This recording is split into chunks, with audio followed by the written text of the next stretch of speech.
क्या हम आपकी जाति जान सकते हैं? सर, मेरी जाति बहुत बड़ी है।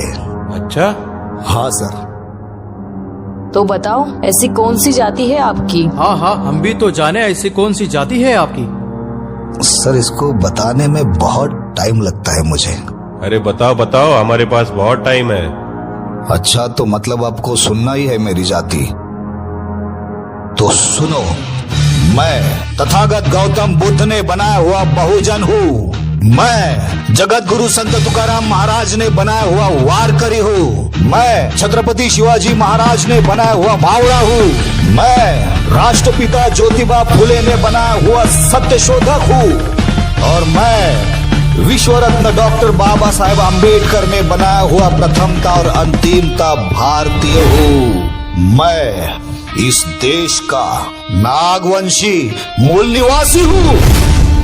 आपका अपॉइंटमेंट लेटर लेके जाओ।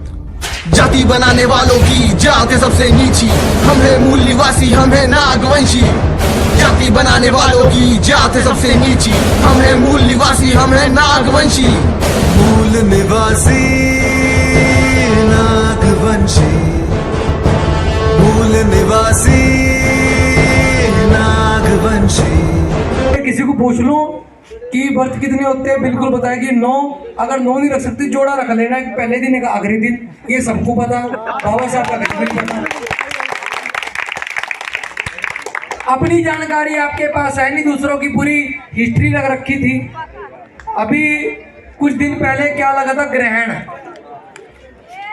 जो पंडित भी नहीं होगा, भाई ग्रहण का समय लग गया, हाथ में चावल रख लेना, सिर पे केला रख लेना। बताओ क्या वो जो ग्रहण उसके सिर के ऊपर को जाएगा?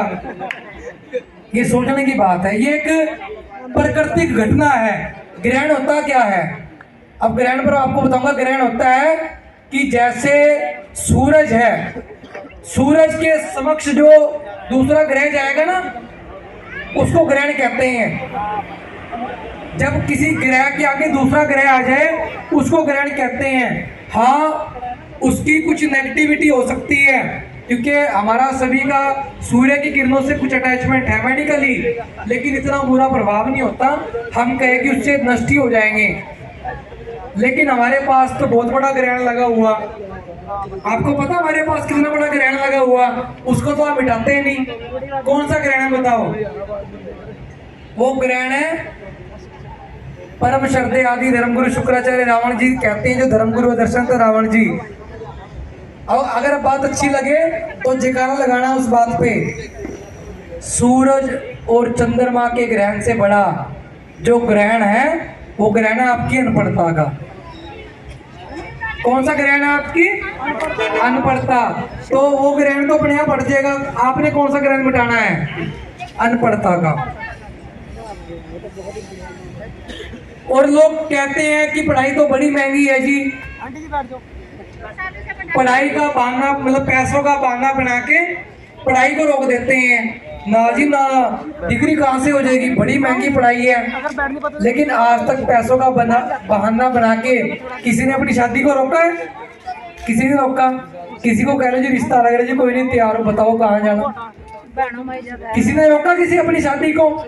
पैसों का बहाना बना के जब किसी ने कोई शादी नहीं रोकी, तो फिर शिक्षा की रोकनी चाहिए। और शिक्षा से शादी में ज्यादा खर्चा होता है, पढ़ाई में? बताओ।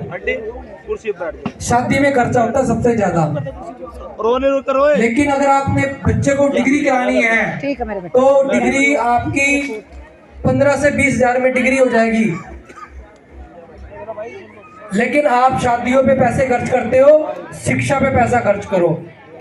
और मैं आपके बीच में बैठा हूं ना, ये नहीं कि मैं कोई स्कूल छोड़ के आपको ज्ञान दे रहा हूं। मैंने धर्म समाज की विचारधारा से जुड़ के परमात्मा वाल्मीकि देवान की शिक्षाओं को माना, आदि धर्म समाज से जुड़ा रावण साहब जी की शिक्षाओं को माना, और बाबा साहब को अपना आदर्श माना। और आज मेरे पास भी 2 डिग्रियां हैं, और तीसरी डिग्री की तैयारी कर रहा हूँ। क्यों? क्योंकि बाबा साहब को मानने वाले तब बनेंगे हम जब हमारे पास डिग्रियां होंगी। और जय भीम कहना हमारा तब सार्थक होगा जब हमारे पास भी कम से कम एक डिग्री होगी। वरना हमारा जय भीम भी उनके श्री राम की तरह हो जाएगा। कि जिसको पता होता नहीं हम भी कहें जय भीम। अगर बाबा साहब को मानते हो, अगर परमात्मा वाल्मीकि देवान को मानते हो, तो हमें शिक्षा को भी मानना पड़ेगा। हमें शिक्षा को धारण करना पड़ेगा। एक समय हो सकता है कि हम अपने घर में आपके कोई रिश्तेदार आए तो रिश्तेदार के ऊपर ज्यादा पैसे खर्च ना करें। कोई आपका सगा संबंधी भी आए, रिश्तेदार आए, अगर आपके घर में 200 रुपए है, अगर आपके घर में दाल रखी है, चटनी रखी है, उसको कहो कि दाल सी रोटी खाओ जी। लेकिन किसी पड़ोसी से 500 रुपए, 1000 रुपए ब्याज पर मत लाओ, कर्जा उठाकर पैसे ना लाओ, क्योंकि आपका रिश्तेदार तो एक दिन में 1000 रुपए खर्च कर जाएगा। लेकिन आपके बच्चे की स्कूल की फीस जरूरी है। फीस जरूरी है, रिश्तेदार जरूरी है, बताओ। और मेहमान तो हमारा तब भी खुश नहीं होता, फिर भी कहता कि चलते टाइम तो मेरे बच्चे को 10 रुपए भी नहीं दिए। बताओ, 2000 रुपए लगा दिए, फिर 10 रुपए भी नहीं है तारी। तो अपनी आदतें बदलनी पड़ेगी। जो आपके घर में आपका रिश्तेदार आपकी दाल खा के खुश है, वो आपका असली रिश्तेदार है। अपने पैसे बचाओ, अपने बच्चों को पढ़ाओ। और मेरी खासकर प्रार्थना माताओं से कि आदमी के कपड़े सस्ते होते हैं, औरत के महंगे होते हैं। 1500 से हमारी माँ बहन के सूट पूरे होते हैं, और 3500 कोई सूट है, सूट ले रहे हैं तो हम बड़े पापी हैं। अपने बच्चे की शिक्षा का पहला खर्च उठाओ। क्यों? उसकी मेरी वजह है। देखो, मेरा इस विषय पे बोलना क्यों जरूरी है। आप एक बात बताओ कि हम लेबर क्लास में है या बिजनेस क्लास में है? अभी किस में है? हम लेबर है ना। हम तो अगर सुबह जाएंगे दिहाड़ी करेंगे तो शाम को आएंगे, और दिहाड़ी वाला जो करवाता है वो पूरा खून निचोड़ता है, कहता है इसको भी उठा, इसको भी उठा, जैसे उसने हमें खरीद लिया है। और वो आपकी सख्त मेहनत की कमाई आप अंधविश्वास पे लगा रहे हो, सूटों पे लगा रहे हो। एक पीढ़ी अगर संघर्ष करेगी, आप सूट सस्ता खरीद लो, लेकिन अपने बच्चे को डीएम बना लो, अपने बच्चों को डॉक्टर बना लो, अपने बच्चों को इंजीनियर बना लो। जब आपके बच्चे की तनख्वाह 1 लाख रुपए होगी, अगर हम वाल्मीकि रहेंगे तो हम संघर्ष में जीत पाएंगे।